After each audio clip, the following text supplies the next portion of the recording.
So welcome to this session, second session of competency framework.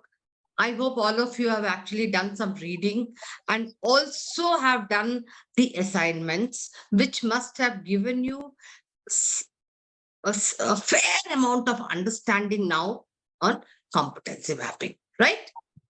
Fair amount. Okay, so let me just put on this. Okay. So before I actually tell you what are we going to do in today's session, let me do a quick recap. Let me see how many of you will remember. Let me just ask you a quick question. So what do we understand by competency?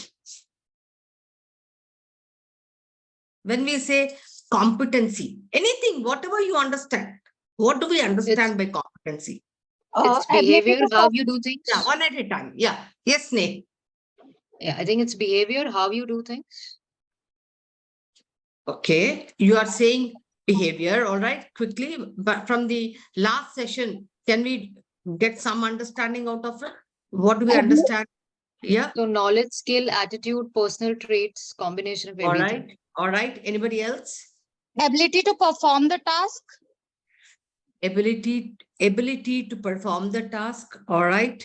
Okay. Some more. Some more. So yes, almost there. Can I say it's a capability? Capability, right?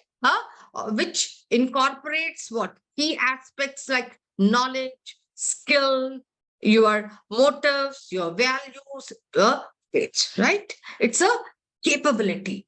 Now just think of it. When you have unsuccessful people in the organization, we hire them for their knowledge and skill, but they do not perform. They are competent. What? They are competent, but they do not perform. Okay. What do you think? There's one thing lacking there. The willingness. You agree? So willingness.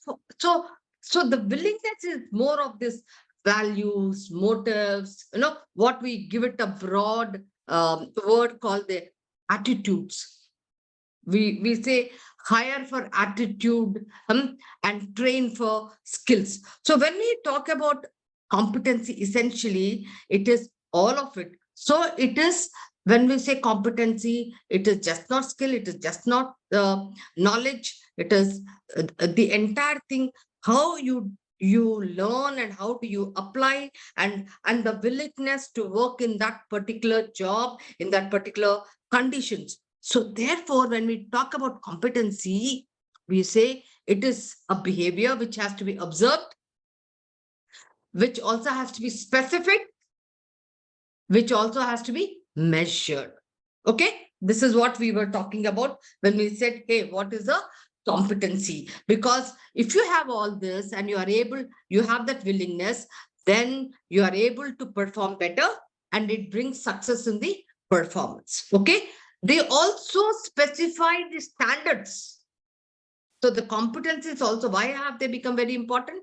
They also specify the standards or the levels of proficiency. Next question, which I've already had. What are some of the broad classification of competencies we talked about? We talked about technical and behavioral competency, and 90% of it is hidden like an iceberg. That was the iceberg model. And we talked about difference between competence. No, my specific question. What are the types of, so I don't want to, types of competencies? Functional competencies, behavioral competencies. Because these are very important for you to understand when we are doing a competency map. I want you all to go back to that clarity. Types of competencies. Functional, technical, and behavioral competencies. Absolutely, absolutely. So when we are talking about a broad classification of competencies, if you recall, I showed you, right?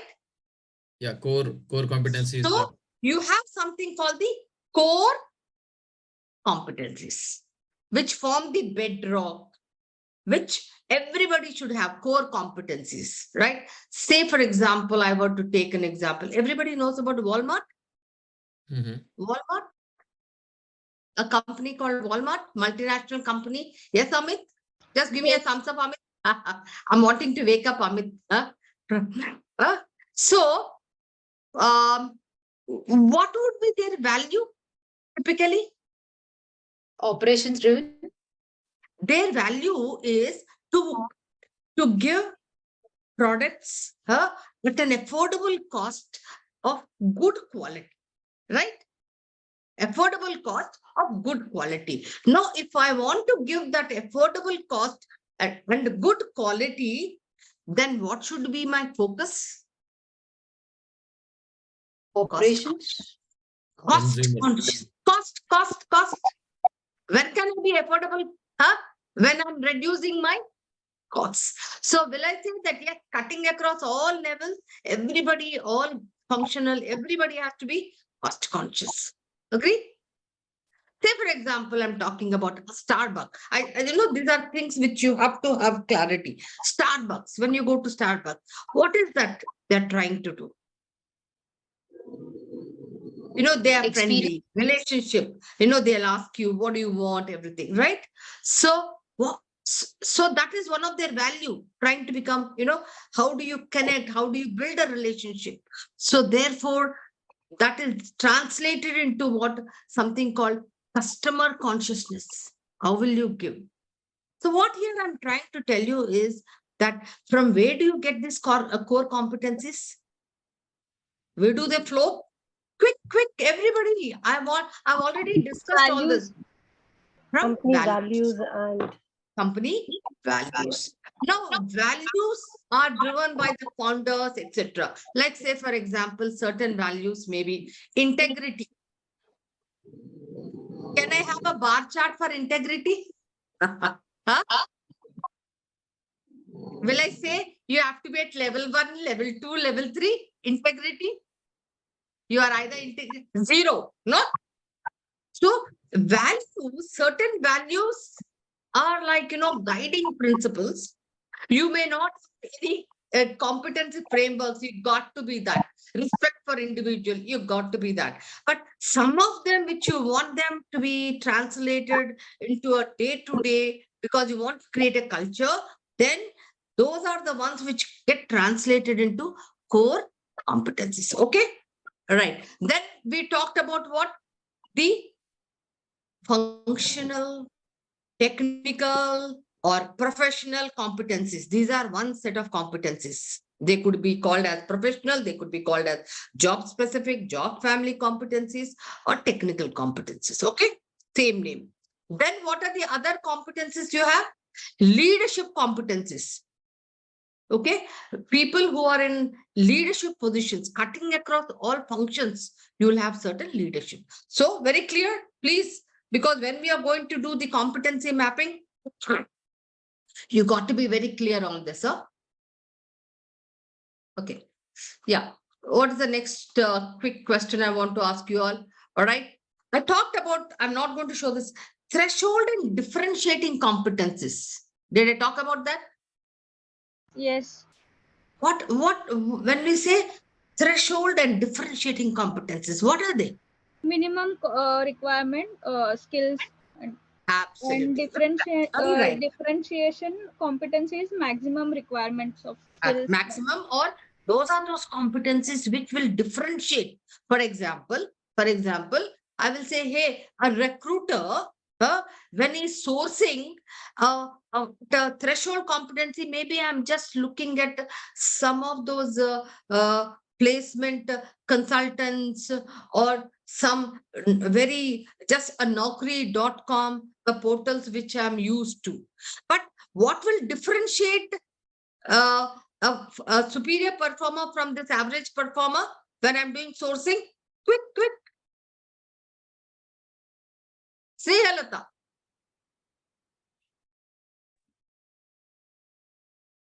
the differentiate. Yeah. I give you an example. An average performer with a threshold competency in sourcing, he will only look at portals, naukri.com or something. But person who will be With- in a differentiating competency. He would be how- also into headhunting. Headhunting. hunting. Yeah. He will also look at knowledge you The- have, right? Yes. He will also look at the social media because he will look at cost factor, time Hmm. factor, right? So Right. are you able to understand now, all of you, what Yes. will be a threshold competencies and what will be a differentiating related to your own job? In the sense, when I do a job, how will an average performer do and how will a differentiating performer do? Okay, guys, are you getting it? Done? Okay. Now, how do we measure competencies? We've done this. That's why I'm asking you. Sneha. I Hello. think Yeah, behavioral Sneha, tell me your because we proficiency. did this. Absolutely. So, Yeah. how do we measure competencies? We look at bars. We look at behaviorally anchored rating skills, right? We look at bars because without bars, without those behaviors anchored at different, points of a rating scale, like say maybe beginner is the least and expert is the highest. So bars will help us what are ineffective behavior and effective behaviors. Are you clear? What do bars help us?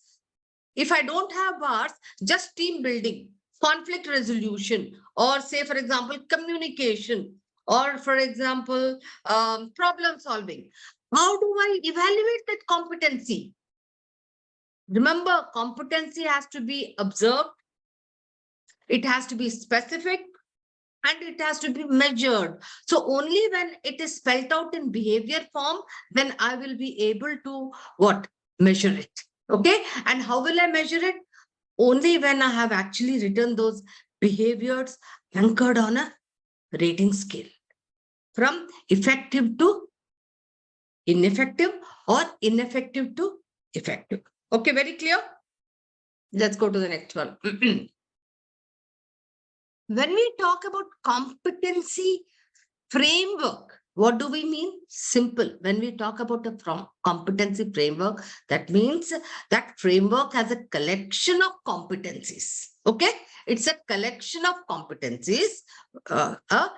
It could be just for a position functional competencies, or we are looking at are we looking at core competencies, are we looking at technical competencies or leadership competence. It's collection of competencies with their bars. Now, today, what we are going to do a lot about is the how, which is going to be a very practical exercise, and all of you wanted, how do we actually do this competency mapping? When I say competency mapping, last time I was talking about it, saying that I am going to map, or the process of mapping the required competencies, whether it is for a core competency framework or whether it is for a functional competency framework, or it could be for a leadership competency framework. Are you with me, guys? Any questions here? Any questions? Okay. So now, so when we talk about the mapping of competencies, then I told you that what is very, very important, we have to look at bars, because that is the heart of it.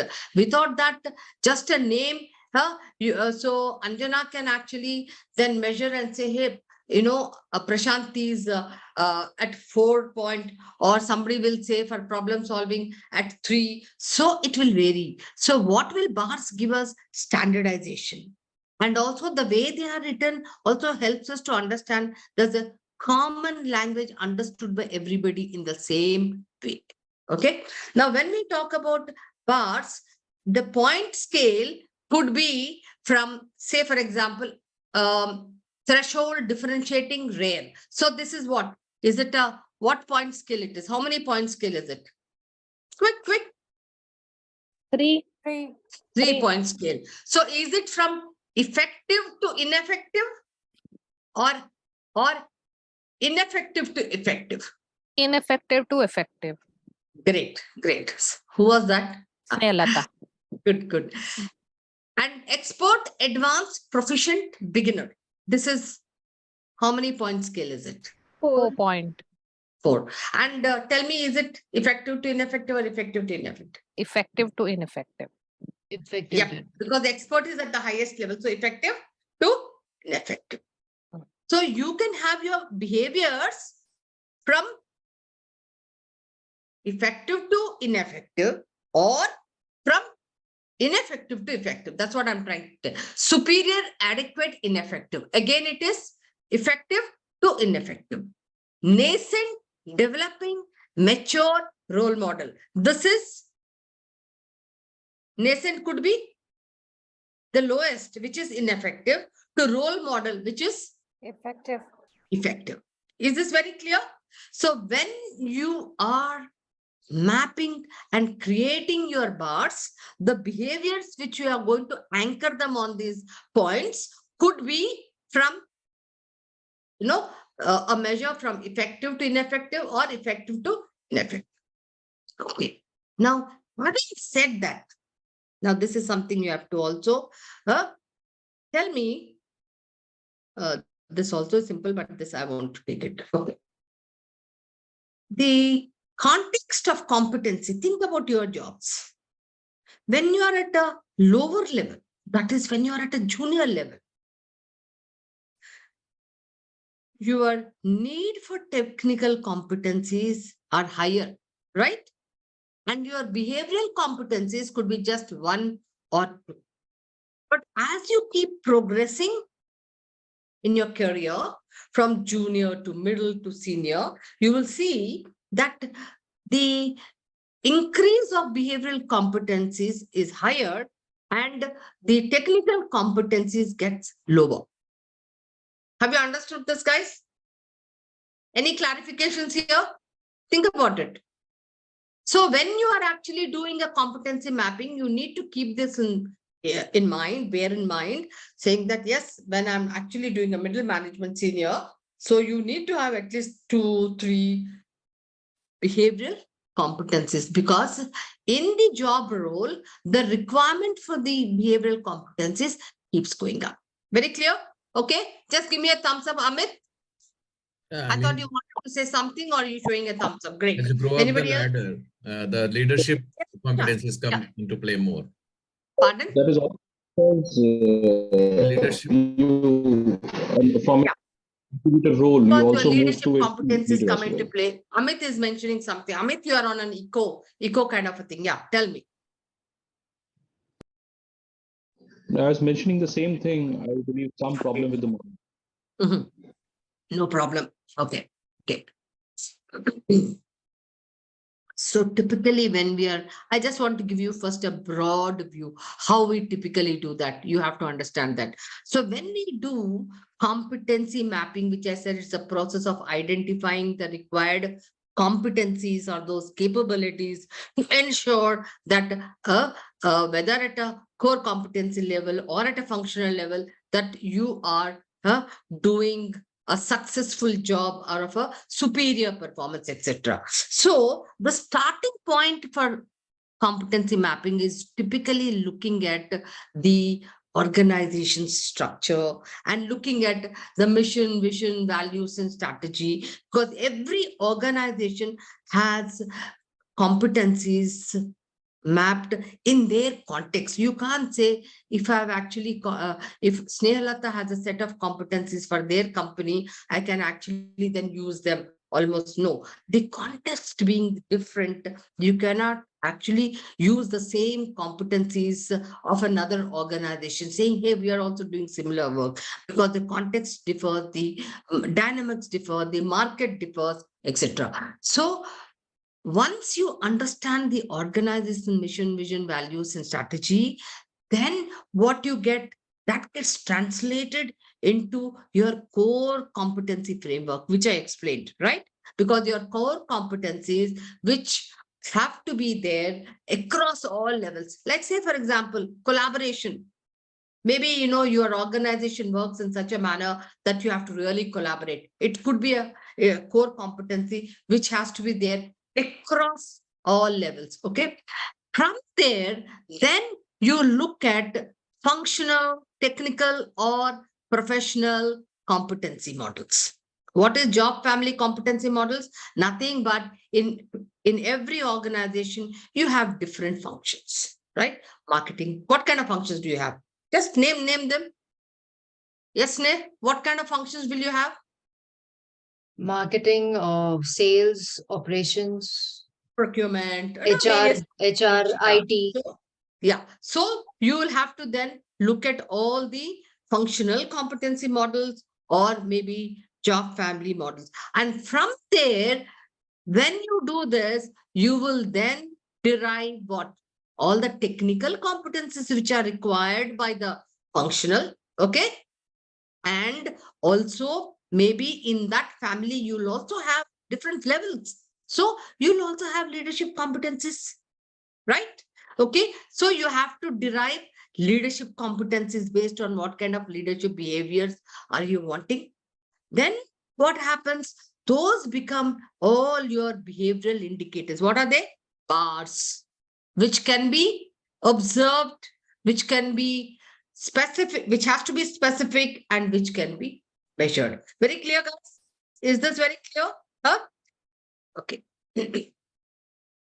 So just to give you, how do we use if you have competencies, how do we use them, and why our organizations across the globe are very keen to have a competency framework for all the functions of HR? Because based on the business strategy, you align them, and if you want to get results, then you look at a competency based recruitment or a T&D or a reward management or a career management, where your competency framework becomes your nucleus or the DNA. All right. Okay. Now, having said that, I wanted to also show you before we do the competency map, the anatomy of a competency map. Okay. Anatomy means, what do we mean by a competency map? When I say a competency map, it will have the name of the competency. Okay, it will have the name of the competency. Say, for example, let me see if there is another one here. Yeah. Okay, can you see my slide, guys? Okay, so here the name of the competency is what? Say, for example, time management, right? So then it will have what? That is step one. Then it will have definition of that competency, description. What does it mean? Okay, then it will have what? Bars. And these are the indicators. Like, for example, the competency, say, we'll say problem solving. So what is the competency definition? The ability to identify and analyze problems, generate and evaluate potential solutions, and also implement effective solutions. That's what is my understanding in this job family for problem. Then what would be the indicators, behavioral indicators? If you see here, 1 second, let me just remove this little bit. Identifying problems effectively, generates multiple solutions, evaluates and seeks the best solution, implements solutions effectively, evaluates the effectiveness of solution. So all these, can they be observed? Can they be measured? And are they specific? Now look at the bars. So the bar is going from ineffective to effective. So at the basic level, that is ineffective, can solve routine problems. Is it observable? Yes. Then next, let us go to an intermediate level. Can solve even non-routine problems. A little higher. Observable, measurable. Then can facilitate at an advanced level, can facilitate the solving of complex problems, right? Then if you go to a proficient, can identify patterns, because he's looking at data, identify patterns, and he can also make out trends, and then maybe he will work out on solutions. Can anticipate and prevent problems. So can you see the difference from an ineffective behavior to effective behavior? Yes. So this is what we have to do when we are going to map the required competencies, whether it's for a core or whether it's for a functional or whether it's for a leadership. How do we do that? As I said, competency model is a collection of competencies, okay? And which obviously every competency will have all its knowledge, skill, abilities, etc. required. Now let us start. Step one.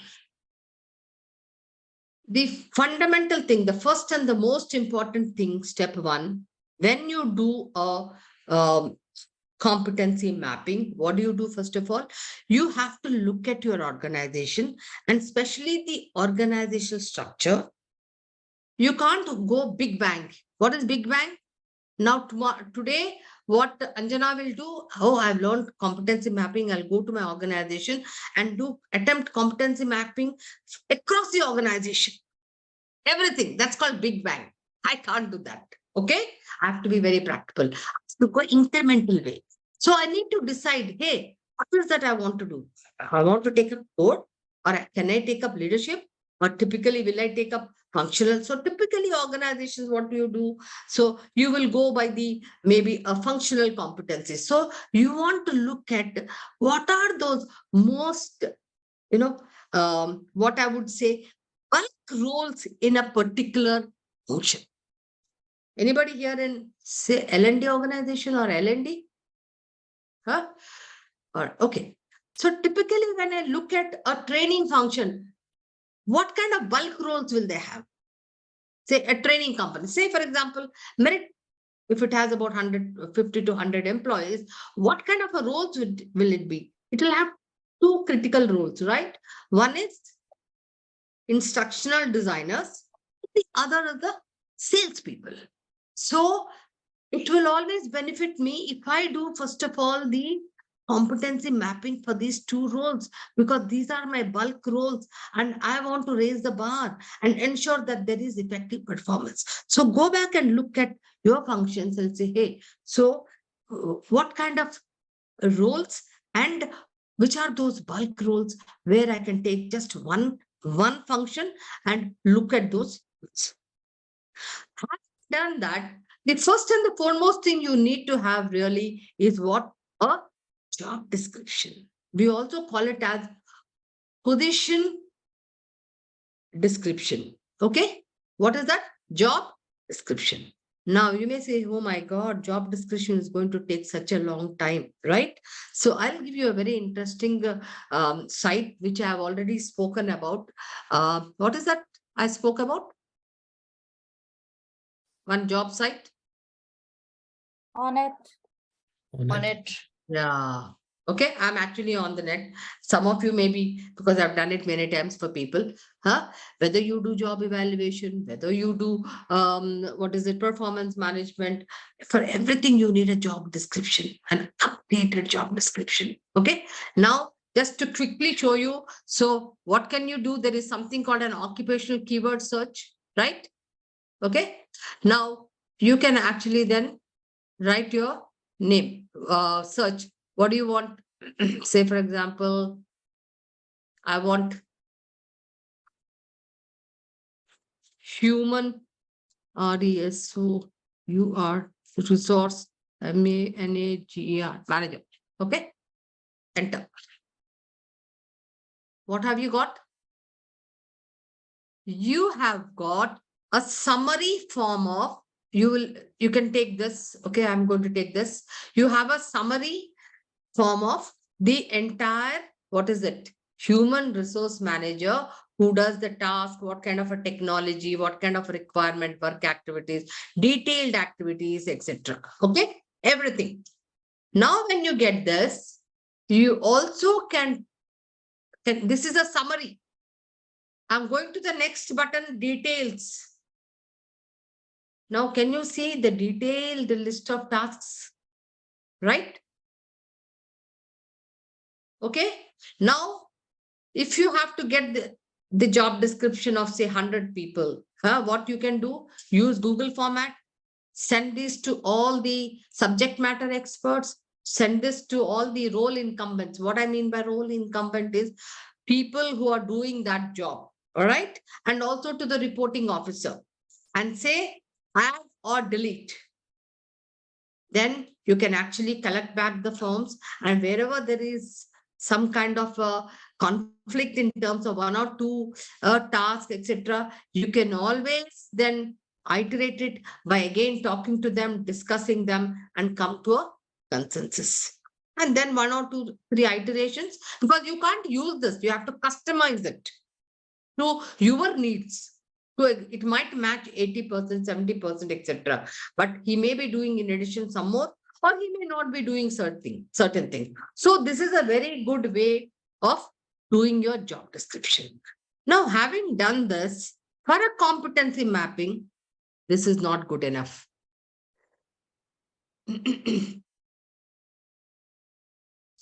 So this is not good enough. What else do? You have to then ensure in your job description, hey, everybody is again gone, have some of you at least show up here. So you have to ensure it is not just what of the job. When I say what of the job, what is it? Responsibilities, role, he has to do this. etc. No, you also have to emphasize and ensure that you are capturing the how part of the job. What do I mean by how part of the job? That's where your competencies will come into play. Are you with me, guys? That's where you come in, the competencies will come into play. Okay. Now, having got that what and the how part of the job, then for competency mapping, we do something called a job element analysis. What is it called? JEE. What is it called? A job element analysis. That's the first step. Now, when we are doing a job element analysis, for example, now all of you are there. I told you, we'll select what function you want to select. I'm sure all of you are in HR, you will say, okay, HR, right? Huh? Because you are familiar with it, okay? So in HR, there are many sub-functions. It could be recruitment. You also have compensation, etc. And I'm sure most of you are familiar with the recruitment because that's the simplest thing to understand. So let us look at recruitment, okay? So if we were to break down recruitment into broad elements, quick, Prashant, I can also have you there, Madhuri, everybody. So what kind of elements can I put there? Screening, Huh? sourcing.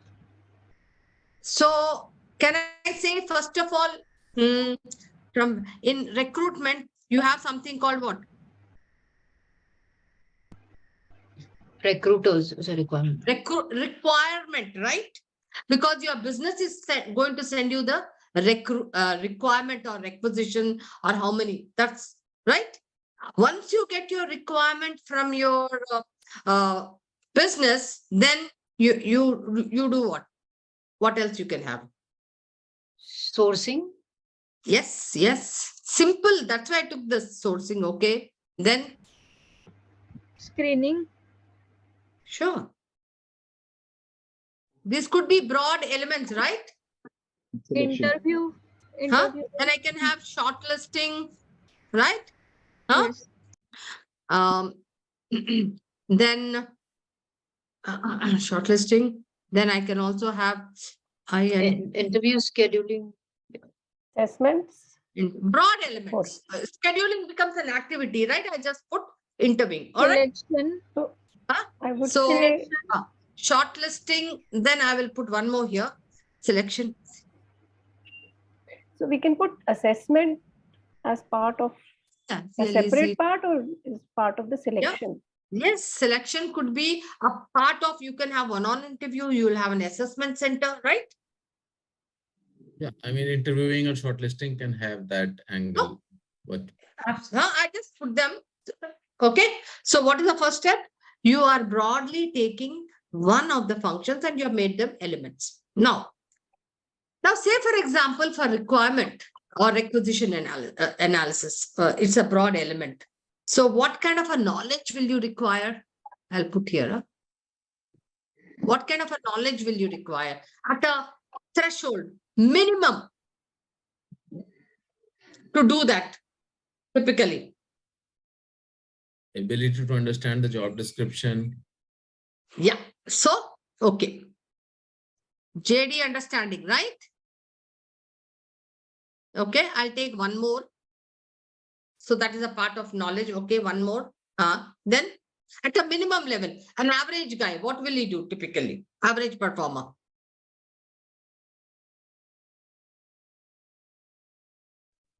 Pick up keywords for sourcing. Pardon? Quick. Okay. So undefined keywords. edge. Huh? Pick up keywords from the JD for sourcing. The next stage. Okay. Or keywords. He should know at least the keywords, right? At a knowledge level. And understand Right. what is the Just look minimum. at. So at a knowledge level, what will a differentiator do? Means a person who does superior performance or ability to do high performance or who is a very good performer, what will he do? Then there is a technique I use. I will talk to that person who is really very good recruiter and say, hey, tell me, this was such a very difficult requirement. I'll use a technique called CIT. I'll write it here. CIT. Anybody who can? Huh? So all of you, if you have studied HR and if you have studied performance management, earlier times we used to have this technique called critical incident technique by Flagnanin. Recall? Long back. Huh? So this is called critical incident technique. So what do we use? CIT technique saying, hey, tell me, this is a very tough position. So what is that you did to understand this requirement? So say, for example, one of you, it's a very difficult requirement. What would you do at a knowledge level? Will say, if I will say, hey, maybe, I will understand the market, right? I will also see where are, or in which organizations people are actually attriting for this kind of a skill sets. See, he will do differently. Got it? So can I write here market? Understanding the market? Huh? Market knowledge?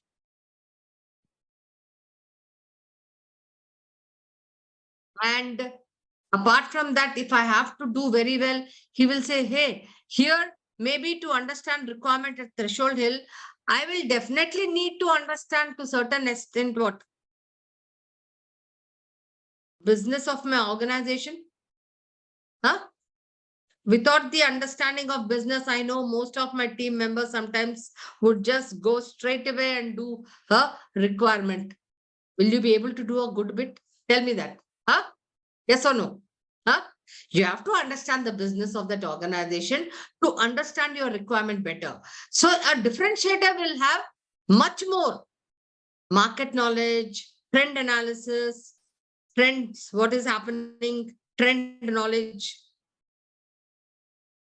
Okay. So are you understanding that at every element, what will a guy at an average performer will do and what the knowledge required for a differentiator? Now skill, if I look at a skill part for requirement, what will that person do? Quick. I will just go what? I need to have an understanding of how to operate Naukri, how to operate that. But here, what will he do? He will also look at what? Social media. I'll have to understand how I'll go about with the social media, right? Today, if I want to do everything, I'll go look at what? LinkedIn. LinkedIn, headhunting. Right. So sourcing. So in ATS. Exactly. References by colleagues. Absolutely. So likewise, can I look at sourcing? What is the knowledge required? What is the skill required? Can I? We can do, right? Huh? What is a minimum average performer? What does he do at a sourcing level? And a high differentiator, what does he do at a knowledge level and a skill level? Screening, how do they do? And a differentiator. So I definitely start what? Mapping the knowledge and the skill required at all these elements and for all this. Then from here, what can I do then? I can list out what are they? Competencies, functional competencies for knowledge and skill. Say, for example, I will use this column. Okay, I will use this column here. So what are some of the competencies I can actually look at for, a recruitment at a knowledge and skill level? Guys, yeah.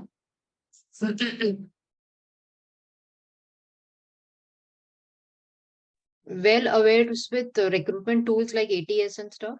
So can I say at a knowledge level, definitely what stands out is business knowledge, right? Business understanding. Huh? Can I say that? It's very important. Business knowledge. Yes. All right. That's sorry.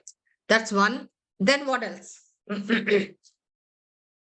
Then somebody also said Then, yeah, the job market, portal, the tools. right? Yeah. Market, understanding of markets. Then I will write here.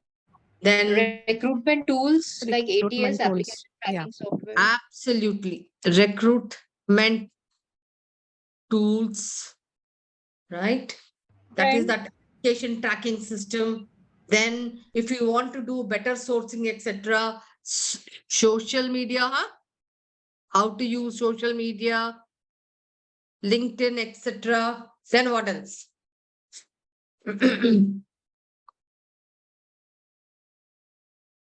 In terms of skills, recruitment tools, social media.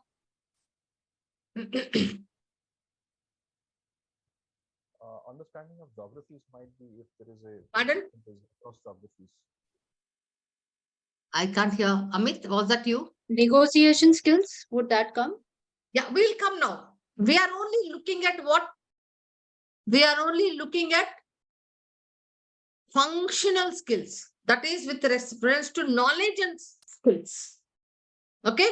So we are capturing knowledge and skill from the job description. That is what kind of a knowledge is required. And we are first of all taking a JD. Please understand a JD, breaking down that into broad elements. Then what do those elements require in terms of knowledge and skill? Very clear. Threshold, differentiator. That means minimum and maximum, average or superior. Very clear now? Okay. So you're going to do this exercise. So please be very, very clear about it.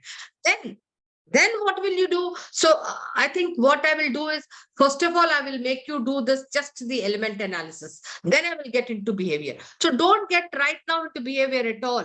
We are only looking at knowledge and skill. Now, how many are we? Vilma, how many participants are there? We'll have two groups. Yeah. So you will be now sent to a breakout room and you will be in two groups. Now, I'm going to give you the same, or you can choose. In HR, you can look at now, there's another very, very easy function. Can we look at L&D or training? L&D or training? Okay. Both the groups, do you want to look at L&D? I think that will be better. Okay. So what you need to do, just as the way I looked at recruitment, please use this format right now. Step one, because you are familiar with L&D, and I'm sure all of you are familiar with L&D, what this function does, break it into just 4 or 5 elements. Got it? 3 or 4 elements also good enough elements. But I will give you one clue. L&D. One is what? Content. No?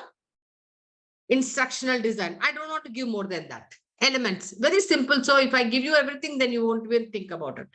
So break it into elements. Elements are nothing but, major chunks of the job. Then start discussing in your group what, for every element, what knowledge and skill is required at a minimum level and what knowledge and skill is required at a differentiating level. That means how will a superior performer person Then you also use one of them as, use this critical incident technique. If somebody's been there in L&D, hey, so if this was one case, how did you then prepare your instructional design? What extra things you needed to do? Something like that. Okay. Critical incident means something, a critical where that person had to use certain extra, more than the average performer, look at knowledge or a skill. Guys, use this framework, put this elements of 3 or 4, put your knowledge and skill and differentiator. Don't get into behaviors, please. No behavior, only knowledge and skill. Because that is the next thing when I explain, then you will do it. And the time limit is 15 minutes, but I will give you a little more of 5 minutes. Okay? Yes, please give me a thumbs up if everybody is very clear. Amit, you're giving me a questioning look, Amit. Okay? Prashant? Huh? Sneh was the one who was wanting to know. We have done it, but I don't know how we have done all these things. Sneh, are you there? And are you clear? Yeah, very clear. All right. So let's get into those rooms and do this breakout activity. What is it for an L&D function? Break them into elements. Then look at the technical skills of knowledge and skill at a minimum and a maximum, or at an average or a differentiator. Got it? Can we have all videos? All right. Everybody's in. So which group is wanting to present?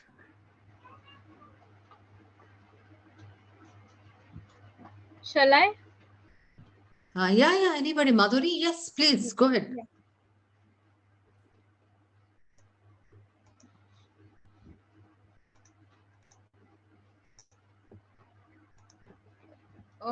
So this is how we have. Can you make it a little bigger?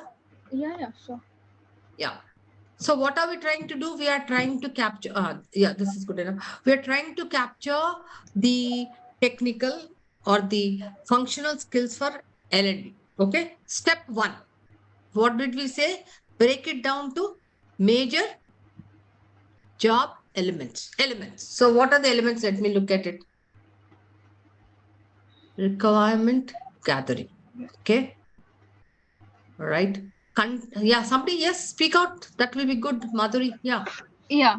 The first element is requirement gathering. Okay, and in that, Okay, we'll talk about knowledge required and all. Just list out first what are the elements. Let me see. so in threshold, knowledge is required. No, Target we'll audience. speak about it. What, Madhuri, I want you to do first, list out all the elements. So that means requirement gathering. Yeah. Requirement gathering, first one. Then second one is content development. Then third one is identify mode of training. Then fourth one is delivery. And then fifth one is ROI. Okay, great. Done. Requirement gatherings. All right. Okay. So what do you understand by requirement gathering? Why do you want it? Why do you see that this is an element, requirement gathering? What is it? Yeah, Madhuri. Yeah, ma'am. Means actually means we should have the means knowledge of the means where is, first of all, we should get the information where is the gap. Okay, means key where we have to give the training, as well as what kind of training we have to give. Okay, So typically, yeah. So before even I write knowledge and skill, I have to understand, no? Requirement gathering means specific to L&D. That means what kind of training areas I need to give training. So I have to gather information, right? Huh? Yes, yes, I have to gather information. information. Okay. So I have to gather information with respect to, it could be what levels and then areas, etc. That's right. Levels, Yes. and also that is audience and also content. So for that, what kind of a knowledge will you require? That's how you have to question yourself. What kind of a knowledge at an average level, typically, what will you do? Yes, ma'am. So knowledge of various levels in the organization. That's it, right? Junior management, middle Yes. management, senior management. Okay. Then You also have to have a knowledge of the business, right? You can't Yes. give training without understanding what business it is, right? Correct, ma'am. What? Huh? Okay, all right. Now, at a differentiating level, what will that person do? A person who will perform very superior performance. Yeah. So you wrote business knowledge. Okay. All right. Yes. Okay. Carry on. Yeah. And then at Then skill level, skill level in threshold we have written means communication. Okay. okay. And Okay. in Mhm. differentiative we have written TNI and skill gaps. Right. Okay. So you are identifying what is it, training needs, analyzing the skill gaps. All right. Okay. I give it to you. Yes, Content ma'am. development. Right. What Huh. knowledge you will need. Huh.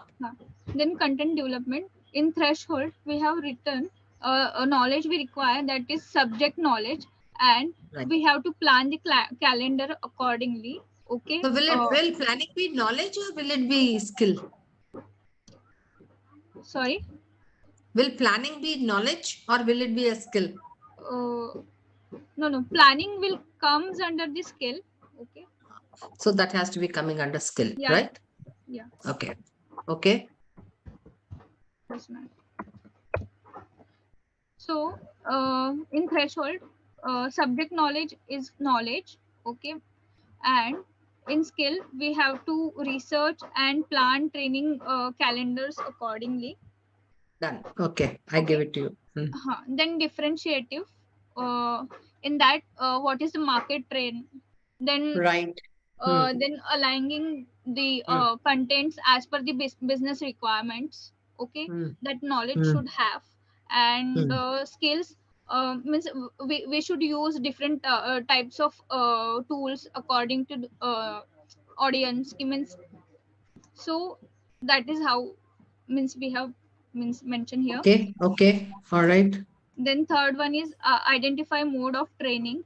Okay. In Mhm. threshold knowledge is required awareness of different modes of Various training. modes of training. Okay. Okay. Presentation skills. Skills is presentation. Then different in differentiative market awareness. Okay. That knowledge we should require. And skills technology awareness. So awareness becomes a knowledge, you know. Yeah. So you could say, I mean, besides presentation skills, maybe he has skills in doing online What we video, meant audio. was well versed with updated technology. So, like Okay, that could be a skill, right? Okay. Okay. Mm. Then Mhm. fourth one is delivery. Okay. Mhm. Then Mhm. knowledge is requires again the subject knowledge and skills What project is project management. management? Is it delivery? Is it a skill or is it knowledge? Or you are saying the entire, how do you go about delivering that entire model? So you are entire taking that module, as a entire project module. management. Okay, fine. Huh. Then in differentiatives, social perspectiveness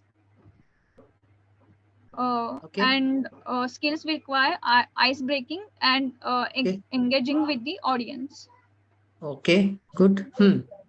Then ROI Hmm. knowledge we in threshold we knowledge we require basic ROI modules. Okay. And then skills defining metrics. In differentiative evaluation and analytics. And skills we require methodology of performance evaluation. Methodology of performance evaluation. Evaluation. Methodology. So it's a skill method. So methodology of performance evaluation, what would you actually say? What is it? Basically trying to identify the metrics, ma'am, to find out whether the performance has improved after the training or not. Okay. So are you saying Defining the metrics and then evaluate. assessment?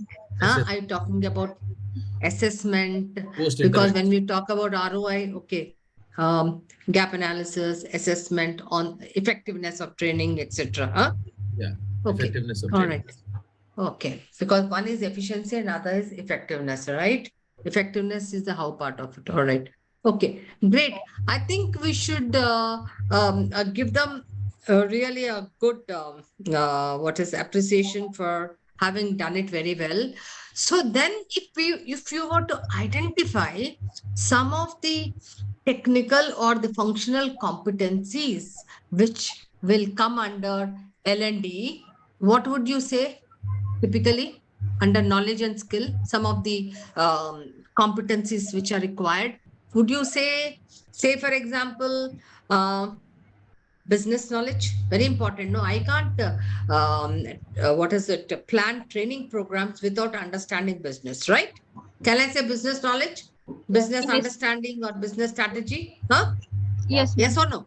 Yes. You can write that below now, one for you. Okay, Hmm. that's one. Then what else from your own thing we are looking at? Okay, then can I say um, content development also comes up, right? Yeah. Content development in terms of that becomes one key competency. Huh? Project management becomes a key competency. Yeah. Then design of the entire, what I was talking about is learning journey. You know, if you look at today's organizations, you are looking at learning journeys for all the employees at different level, right? Yes. Huh? Okay, that becomes a skill. Say, for example, you are a large organization. I'm just adding few more things. You're a large organization. Maybe at a lower levels, you need to scale up. You agree? Yes, ma'am. Scaling up your training programs. How will you execute scaling up of training programs? No, that also becomes one important competency. Yes or no? Yes. Huh? Then for ROI, understanding the especially the key performance indicators, right? Huh? And then for ROI, how are you integrating your entire L&D with the other HR processes? Huh? So these are some additional things which I'm just trying to give you. Okay. But by and large, I think all of you have written very well. Yes, typically for ROI, you get into that assessment gap. What is it? Identifying pre and post objectives, etc. So this is very good. Can I have the next group, please? Now, for the first group, have you all understood how to identify? Now, I'll come to the next part of it there.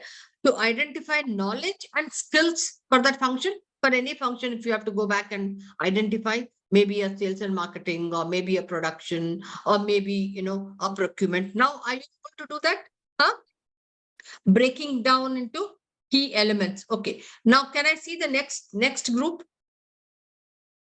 Can I request Neilata, have you received that Excel? No, I haven't received it, Parul.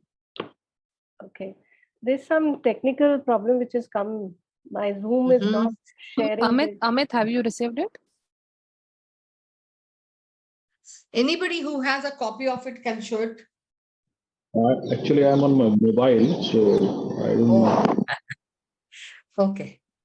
Sorry, but even I haven't received Parul yet on my email ID. I have sent it to Snehata 1 @gmail and Amit Das Gupta 999. So Just wait, let Would me you get like it. to just yeah, because if I can visually see it, then probably we could analyze Yeah, it better. just wait. Something is. No problem, no problem.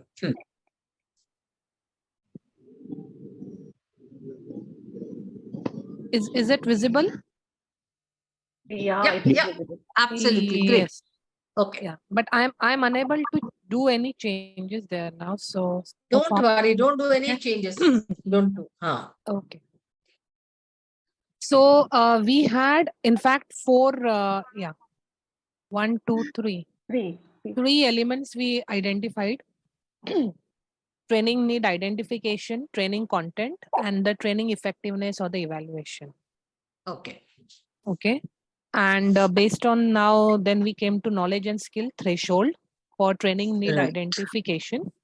So taking data from the past performance, understanding the PMS process. 1 second. Is taking data from past performance a knowledge or a skill? That we have put it, managing the HRMS, the HR software, how the person can take the Okay. data. So that that's we a have, skill, right? yeah, that's a skill. That's a Okay. skill. So how Ah. he can use the tools from where the Ah. data can be taken. So that is one. And in differentiating in the knowledge, No, we are still there. Understanding the PM. So this is important for you to differentiate. Understanding the PMS process, knowledge or skill? understanding the PMS process, it's a knowledge. Knowledge, good. It's a knowledge. Managing HR PMS is a skill. It's a Employee skill. data Yes. collection is a skill. Right. Report preparation is a skill. Hmm. It's a skill. Great. Okay, differentiating. Differentiating, the person would be, I mean, if for the knowledge, he should have the business knowledge, understand the business needs, and should be able to map them. And in the skill, the person should be in a position to have good interpersonal skills to collaborate with the line managers to identify more proper training need. Got it. Good. Okay. So that way we have put it. Yeah. Yeah. Then coming to the second element, training content, the knowledge, understanding the target audience, function, age group, that way. And the skills is written skills. So knowledge, why age group? How does the age group correlate with the training content? So Just the age group is not actually the age by age, but the maybe the age in the company, what we thought of, you know, the freshers and then the at the middle okay. age or Okay. like that. Okay. That Okay. way. Because adult learning. Okay. Yes, Yes. the learning styles would be different. Right. Yeah, adult learning styles. All right. Exactly. And in the skills, written skills, of course, the person should be having absolutely good written skills, comprehension, understanding. Those things were put it under the skills in the threshold. And then coming to differentiating for the knowledge. Hmm. So he should have good understanding of the target group, the learning style in much more better way. And in the skill, analytical skill is the main focus we thought of, because he should be in a position to analyze what exactly is the requirement or the criteria. Yes, because very important to align the business strategy with whatever you are doing, because you may Yes. be giving training of Mm. some content, but if it does not align with the training strategy, business strategy, it will not give business results. Yeah. Right, exactly. And the third element, training effectiveness and the evaluation. So the knowledge, so training, collecting the training feedback. Even here, like designing It's a skill. Yeah, designing format. We were just about to complete it that way. Okay. And yeah. Okay. So Parul, you want to add something over here? The last part. Yes, Training effectiveness in evaluation in terms of knowledge, you have to know what are the various ways of actually doing what is it training effectiveness, right? Methodologies, how will you go about, what are the various analytical tools will you do? You have to have a good knowledge base, right, to do that training effectiveness and evaluation. Only then you will start doing the activity. If you don't have a good understanding, how will you go about? Then you will not be able to do the activity part, right? Right. Because skill is only an application of your knowledge. Knowledge. Right. No, Amit in- says he wants to add something. Yeah, Amit, you want to add something? Amit, you want to add something? I don't know whether my mic is working or not. It's working. It's working. Differentiated between the threshold and differentiating, as if in the threshold we just had the feedback of the training which is taken after the training immediately, while in the differentiating we have to take the manager's feedback, we have to do the ROI calculation, Exactly. and we have to whether the skills that has been learned has been applied on the job. So all of that captured it as a differentiating skill. So, as a differentiating. So is yeah, it very good, persuasion or Amit. So I just persuasion add one can point. be persuasion can be the skills which would be add where We are not adding, yeah. So one more thing, understanding of a superior performer will understand the Kirkpatrick model. If some of you are there in the L&D, we typically use the Kirkpatrick model, level 1, level 2, level 3, level 4. So, at a differentiating, he would know all this, right? A, knowledge of it, and then how will I implement it, right? Good thought, Amit. Okay. Yeah. And I will ask Vilma also to share the Kirkpatrick model. It will be good for you all. Okay. Yeah. And also to add here a differentiator. So in order to measure the impact, because Yes. ultimately I don't want to do training for the sake of training. Gone are the days.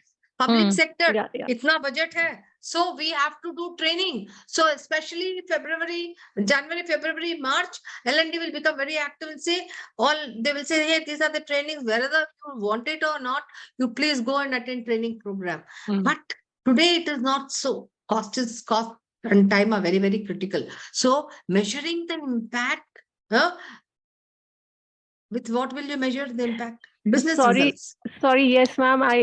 Sorry to cut you in. We Yeah. actually had put that point. Somehow this is not reflecting here. I'm not. Yeah. Yeah. But good, you thought about it. Yeah, Yeah, we yeah, had Thought we I had will we add. had Yeah. thought about it, discussed also return on yeah, investment, yeah, and yeah. as we said, there was some technical glitch. So Snehalata or Parul want to respond saying, ma'am, we already thought about that point. We So all, please. Amit, We all and did. Sampada, we all four had Great. thought about Great. it. Yes. Great. So what So, we yeah, great. what we But wrote is, can we read both the out? jobs, both the groups have done an excellent job.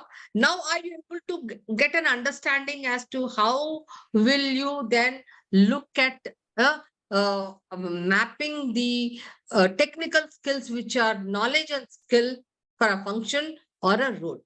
Clear? Any questions? Then we'll take a, wait, let me see. We'll take a small break, because then we will come to, hey, having said that, then how will we do behavioral competencies? Okay. I told you, no, don't touch behavioral competencies. So there is a method there. Okay. So how will you then do the behavioral competencies? Element analysis. Essentially, what did we do? We have identified technical competencies, knowledge and skill, which is actually the what part of the job description. The what part of the job description gives us a good understanding of the role, responsibility, etc. Okay. Now the willingness part, how is he going to do it?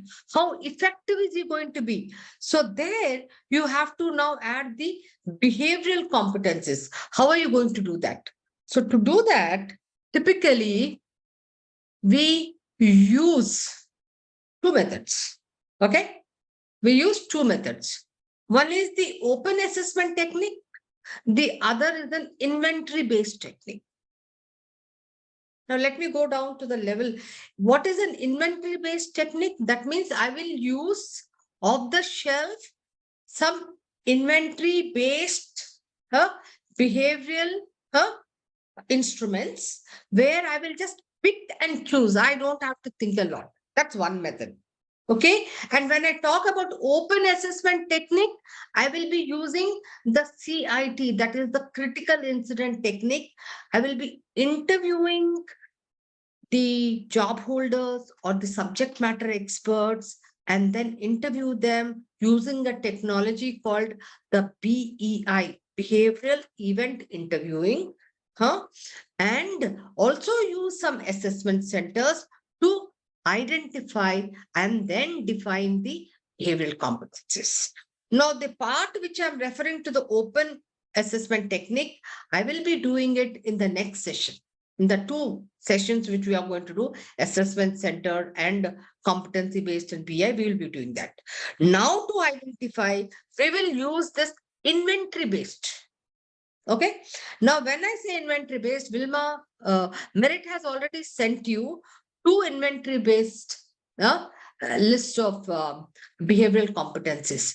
The threshold trait analysis, which is mostly used for blue collar jobs, and the Qualcomm framework, which is used for the white colored jobs. For example, if we want to do this for our L&D now, or that bit is clear. So I'm using this. You have already that document. Okay. I'm only using one part of it, but you have the entire detailed document. Okay. This is the Qualcomm framework, which is a inventory based behavioral competency list. Okay. This was actually used by GE. It was developed, researched by the Harvard professors when they started doing this competency mapping.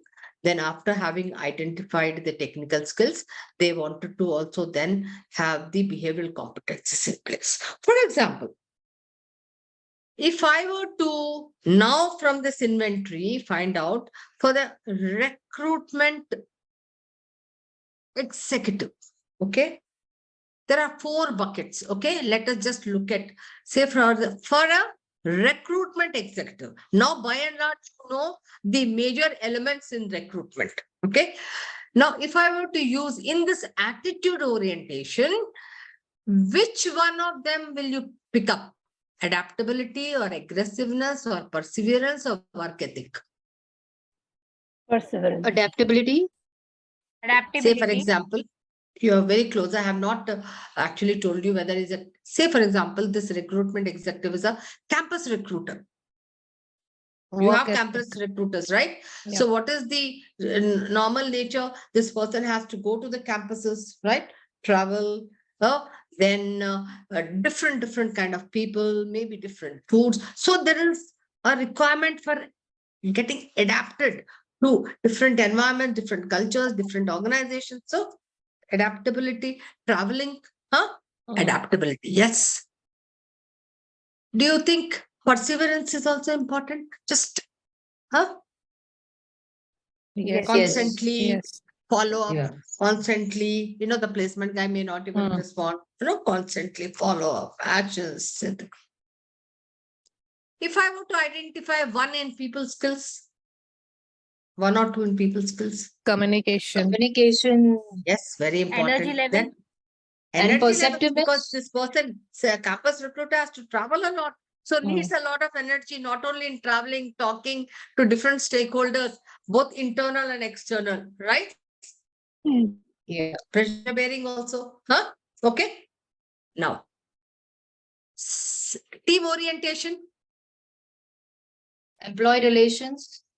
Okay. Cooperation. This Cooperation. be, okay. Cooperation. Cooperation, because he has to be cooperative. Now you have Loyalty. listed out adaptability, aggressiveness, energy, communication, cooperation, etc. Now, typically, there is some kind of a thumb rule. What is it?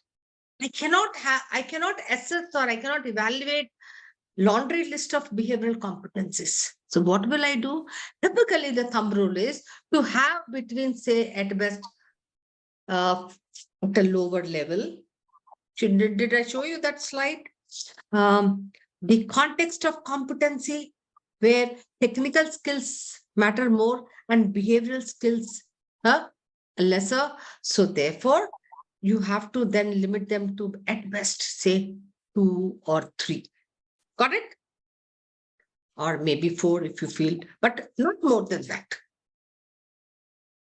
Say, for example, recruitment manager. Then what will I say? Maybe I will look at managerial aptitude. For a recruitment manager, what will you look at here? Work ethic and aggressiveness. Yes, absolutely. Aggressiveness. Yeah. Absolutely. People skills, energy also he has to have, and then communication. Pressure Right? bearing Huh? and perceptive. Pressure Pressure bearing. bearing and Absolutely. perceptiveness. Absolutely. Managerial aptitude. Independent judgment, planning, everything. Yes, I think also all delegation. four. Delegation. Delegation. Huh? Will he carry all the monkeys or will he delegate some amount? Here I want to ask you one thing. Is there a difference between responsibility and accountability? Yes. Because Yes. you Yes. said Yes. delegation. Yes. Let's hear. Yes. Huh? Yes. Yes. There's a Or the difference. same? Are they No. same? Huh? No. Okay, No. let me have one. Don't one by one. Anybody? Yeah, tell me. Who, Snehalata, you want to respond? Yes. Tell me. So, like the HR head is Ah. accountable for the Ah. HR activities, whereas the person under him, the team member, will be responsible for, say, payroll, one of the activity. But the That means HR head is not responsible, only accountable. anything happens, he is accountable. So he has to supervise Accountable. properly. So But they're day not the to day, same. Huh? yeah. So For me, it's not. responsibility and accountability are not the same. Okay. No. Can I hear someone else giving? Snake, can I have your So, view? so I think accountable is someone who is responsible and accountable both. I asked what's the difference between responsibility and accountability. Is there a difference? And if you think there is Yes. no difference, say no difference. No, there is a difference. So I think responsibility is something which a person has to do when he's performing a job. And if there are any errors or something, then he is an accountable for those errors or for the job that he has done. So accountability, I think, is a result of something, and responsibility that goes with the task or with the job. So as an HR head for Accountability is several, ownership. Is ownership more you're less? closer. Okay, you're closer. So there, so with my past number of years as an HR head, my CEO would say for something when he would call me, whose neck should I catch? Or whose head should I catch? You know, so well, responsibility is something which is written on a JD and I can delegate. I can delegate. If I have too much of work, I'll say, okay, I can delegate. But accountability is something I own it. I'm accountable, like Sneha said. HR head is accountable for everything. The MD or the CEO will going to catch only Sneha Lata's head if she's the CHRO. Have you done recruitment on time? Have you done this? That's your accountability, means ownership. Come what may, you are accountable for that, because so there comes what I will do everything and ensure that the task is done. Ownership comes there. Responsibility is something I have, I can delegate, but accountability cannot be delegated. Are you getting me? Are you very clear here? Can you go and tell your MD, sir, I have delegated that? Are you very clear? Huh?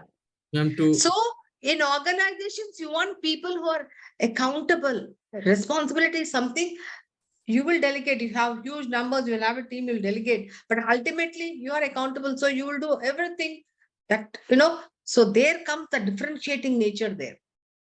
Clear, guys? You have to be. Why did I say that? Because there is something here, delegation. So I thought I should bring in that. All right. So now, having said that, will you see when you write bars, the bars will be different for aggressiveness and say adaptability. Behaviors will be different for recruitment executive, and behaviors will be different for recruitment manager. Will they or will they not be? They'll be different, right? They will. Huh? So, Based on, yeah, before yes, we move Prashant. ahead, I was agreeing with what Snehalata said, and I forget the name, the other lady. Both were right. Like the responsibility is about the carrying out of the task, and the accountability is about ownership. Now you question like whether the person who is accountable, is he not responsible? So I need See, the answer to that he question. is responsible, but you can't delegate. Responsibility is something you can delegate. So accountability plus Accountability responsibility goes you together. cannot delegate. You can't go and tell, see, I am a Agreed. recruitment head. I have volume numbers, headhunting numbers, etc. I have some, okay? I'm accountable for all that hiring. But when my boss will ask me, I can't say I've delegated that job. I'm accountable. End result, outcome. I'm responsible, right? Huh? But maybe I can delegate certain things, how to be done, what to be done. So certain responsibilities can be delegated, So but can we see the this way? accountability cannot be delegated. Yes. So can we Okay, see this I'll way? send you a small video clipping Okay. of a very interesting. There have been a lot of research done on accountability and responsibility, but I'll send you this small video after the session is over, which will give you absolute. There is no question of even debating that time. Okay. Okay. There's a lot of research done on that, Okay. and you will find it very interesting. Done? Okay. Now, if you look at the document which Vilma has sent, all right, what is the anatomy of a competency mapping now? 1 second. I showed you an anatomy of competency map, right? Okay. So having used, now I'll also show you the threshold analysis. Yeah. 1 second. Sorry. So one is the Qualcomm framework. The other is the, you also have a document which Vilma has sent you, entire document giving you all the details, self-explanatory.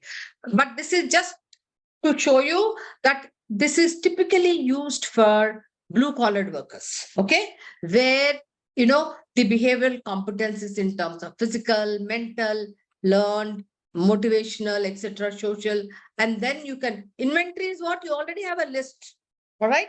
Then using maybe sometimes the critical incident technique, you can actually then look at the what of the job and then choose from here.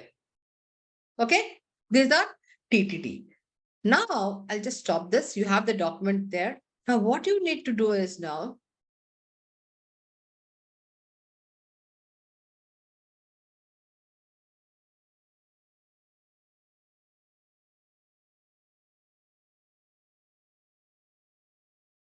what you need to do is all of you have done L&D.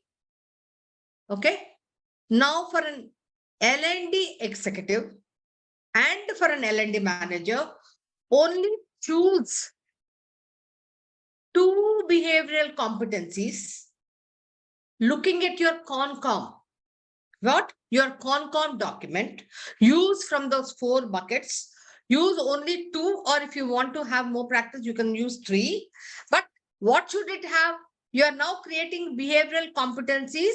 I'm not only listing the behavioral competency, but also writing the bars. So for the bars, you must have name of that competency.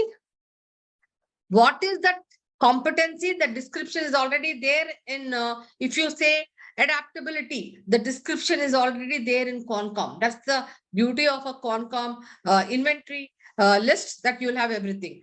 And then please create only 3 levels. Ineffective to effective, only 3 levels. I'm not asking for 5 or 6, okay? Only 3 levels. For example, if I say problem solving, can solve routine problems, can solve non-routine problems, can facilitate the solving of complex. Here it is a 5, 1, 2, 3, 4, 5. Okay. What you need to do, identify 2 behavioral competencies for a L&D executive and for a L&D manager. Now think of it, the roles are a little different, right? And identify 2 behavioral competencies and please make the bar. And everything is ready with you. Use the CONCOM document. And only thing is you have to do that ineffective to effective, those 3 levels. Okay, guys. This is the most interesting. Consultants will not tell you when they come and teach you, but this is the only thing which is a little challenging. I'll also show you another document when you're writing this. 1 second, which I will share it with you. Don't have to worry about it.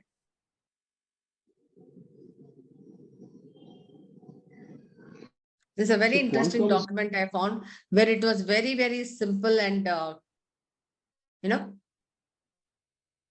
how. Just one question. Yeah, Amit. So this CONCOM is usually used for blue collar people, you're saying, or is it used across? I differentiated. Threshold trait analysis is used for blue collar workers because there the physical aspect is required, mental aspect, and the CONCOM is mostly used for service people, IT, ITS, all. Okay. Service oriented. Got it? Okay. And this is a very standardized document, which you can go back and use it for your own organizations as well. All right. Very okay. Yeah. So I will show you these a little later. Maybe you can start working and I'll also send this document for you all. All right. Is it very clear how to do it? I also showed you that. 1 second. You can take a picture of this. 2 positions in L&D, both the group. L&D executive, L&D manager. Okay. And you have to identify 2 behavioral competencies. Don't aspire for more. We don't have the time. 2 behavioral competencies for L&D executive and L&D manager, and only 3 levels. And you have the inventory. So you don't even have to think about it. Use the inventory, go pick and choose. Then the definition is also there. And then you have to create 3 levels. That's it. Any challenges, please, or give me a thumbs up if you are very clear. Please give me a thumbs up. Okay, done. I can see 1 thumbs up only. Done. Great, great. Okay, lovely. So Vilma so we need to give at least 20 minutes or 25 minutes. And yeah, this is where they need to do. Great. Parul also says very clear. You can have a clipping of this if you want. And I also have a list of 36 behavioral competencies, which I'm going to send this also, this document also.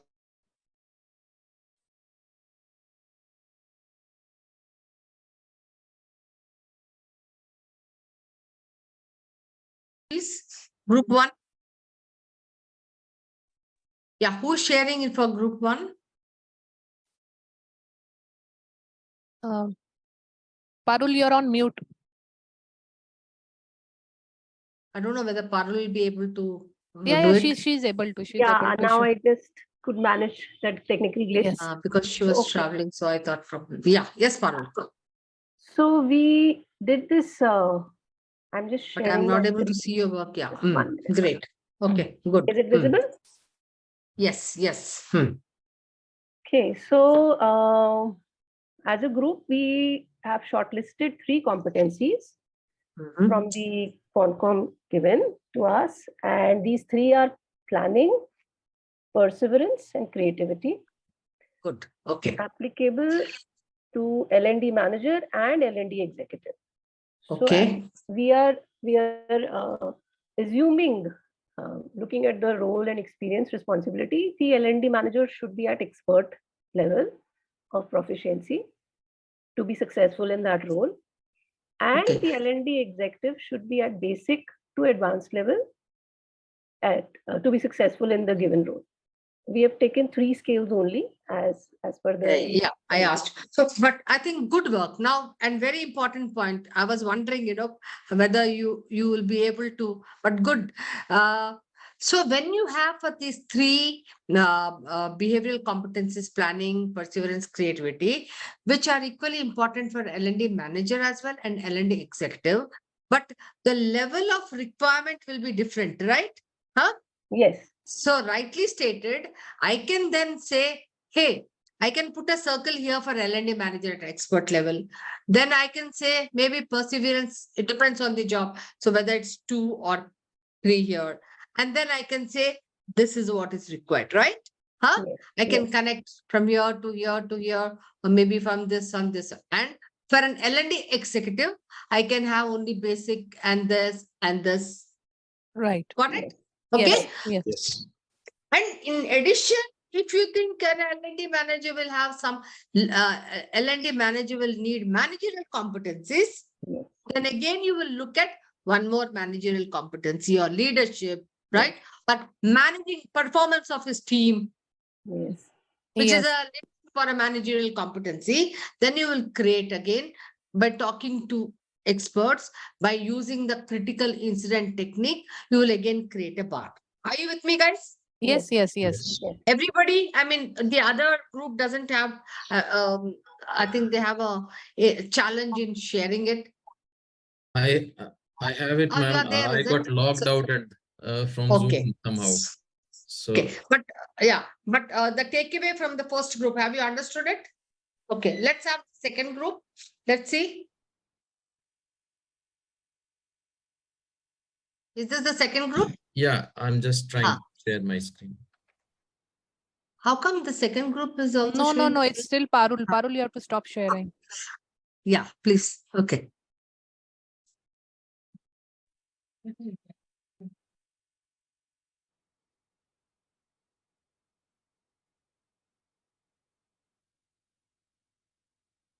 Ma'am, one question while we are doing this. Now, we were talking about L&D managers, so it was largely, simple to actually figure out the elements. But if you're talking about some other department, how do you Right. really figure out the elements looking at the JD? Yeah. So typically when you're doing a competency mapping, a very valid question. Because you are familiar with L&D or a recruitment, I asked you to do it. But for say marketing or a procurement, I will not be familiar, right? So competency mapping is not just done solely by an HR department. You have to go and speak to the business leaders, the subject matter experts, and make it as a participative process. Are you with me, Stay? Yeah? Because obviously I'm not the authority on that, right? Huh? Yeah. I took HR because you are familiar with this function. No, I understood. To understand Yeah. it makes sense, but I thought in case if we have to drive it for different departments, so you have to sit Exactly. with the subject matter expert and then actually look at If you are JD and doing then it, say for example, if you are doing a marketing, obviously the marketing head is going to be definitely interested in how are you, what is it, because it is his business, it is his improving his performance, whether it's hiring or whether it is T&D or whatever. So you have to actually sit with him, understand in that function how many roles are there typically, then what are the general so elements. So he is going to help you with all that. You're going to be only a facilitator, right? And it will go through an okay, iterative process as well. And then understood. you also speak to what? When I say when you're doing this, you have to definitely speak to those high performers, or what I call as superior performers, because to get differentiating competencies, they are the guys who will have certain critical incidents. They are the guys who will have some highs and lows. How did they perform? So that you can actually derive the behavioral competencies from them. Okay. Okay, understood. Okay. And we will talk about that BEI in our next no in our next But or the there's next. nothing that we take from the JD as such, right? Apart from the basic Yeah, you information. have to use the JDs also, but JDs also you can't just go on your own. You have to get a consensus that yes, this is the role. Is this what is he doing? Right? You just can't Yeah, be understood. one-sided by just you have to get in this role, this person incumbent. Is this what is he supposed to do? His role, responsibilities, because from there you get the how part of it. You don't want to Understood. start from the scratch by sitting, observing everything, right? Because time is also a constraint. Okay. Yeah. The how Okay. part of it, you're getting it from the JD. What part of it? What? Where you will get knowledge and skills, which needs to be iterated again. But the how part of it, you definitely have to do a lot of, sitting with the high performers and understanding their critical incidents and then derive from that. That's the best Understood. way. That's a robust method. Okay. So Sure. In fact, Thanks. there is a very long method which has been recommended by, I said, the father of McClelland. I will definitely send you a statement, detailed statement on the that procedure, where we use, we use a sample so that we can actually establish these behavioral competencies have a cause and effect relationship. Three sample of superior performers and also average performers, and then we start interviewing them, and then we look at, hey, what is that behavior which actually differentiated from the average performer to the high performer. That's a very robust method, but this is a short method which normally people, because you organization don't have so much of time, but then for True. some critical position they will start doing this. Okay. All right. Sure. Yeah. Thank you. Welcome. Yes, guys. Sorry, Prashant kept you on hold. no, it was an interesting discussion. I was thinking about, say, if the operations managers wants to hire software developers and they have created the JD, how does an HR, what does an HR do? The JDs are owned by HR, but responsibility lies with the operations guys. Yeah. You have to be on the common page, go and understand, get everything done. Otherwise, it becomes one-sided. They will not own it up, right? Yeah. Yes, Yeah. ma'am. So we created for a manager as well as a executive level, I mean, Mhm. junior level. Mm. We Mm. took delegation and pressure bearing for manager as a competency. We copied the Excellent. description from the PPT that Ex was sent by the Concom one. And we Excellent. broke it into three parts: basic, advanced, and expert. Yeah. That's where From we did that. ineffective to effective, Yeah, right? ineffective Great. to effective. Very And good. we were yet to write the performance rating, KPIs, indicators. Indicators. No, no problem. I wanted this majorly this one. Yeah. Yeah. Similarly, for the executive, we took up technical expertise, which is more important for the lower level hierarchy jobs. Going by that context, competency context. At a Yeah, lower level, this person will need more of the technical expertise. Right. yeah, and Hmm. energy level. These two are the Great. most important things. Uh, so And we again taken the definitions from the, definitions from there. and Right. we have Bars. again from inefficient to efficient. Excellent, guys. I think all of you now become internal consultants to your organization. We learned in the process that writing the expert level is easier because as we see the description, to imagine the ideal state is easier and Right, then breaking right. it down, it's going the So reverse shall I way. tell you a secret to it? Though we will be sharing with you another tool to write these bars, which is called the Bloom's taxonomy. So Okay. typically when I have to rate also people, first I will do the last and the first, and then write the middle one. That's way I think the human psychology works. Even when I was going to get married, I used to think about the ideal woman rather than the average one first. Then you fill it. I mean, when you keep writing bars, then you get this head of it. So quickly, I want to take 1 minute to just give you the takeaway for today is how do you Ma'am, I have a map? question. Yeah. Ma'am, we both Yeah. groups have So followed. can you close this and then we can, yeah. Sure. Ma'am, my question is that we both groups have followed a different methodology. Mhm. And our group, we finalized the competencies, common competencies for different experience range. And we made the bars range, proficiency level range. And the other group has followed 2 different competencies for different roles. Right. So Right. Can we do Right. both? So the other group went into even looking at role specific competencies. Right. So So what that I'm trying also to is tell okay. you is, so because the role depends on the job description, which is a little different from the managerial. Okay. So there are some, if you recall my first slide, there are certain common competencies, right? And there could be some, let me just, if I have that here. So No, in a way, I we don't. followed the job family wise competency and they followed a job Yeah, role wise Yeah. competency. When you are doing it, you can also show that role specific competencies. They went a little further. They detailed it down. All right. Sure. Which you can do it as well. Okay. Okay. So to quickly wrap, I want you all to really understand this. It's very easy doable and a very short method. What is it you need to do? Hey, first of all, take the job descriptions and use ONET for that. And then get the what of it from the job description, which is what? The knowledge and skill part.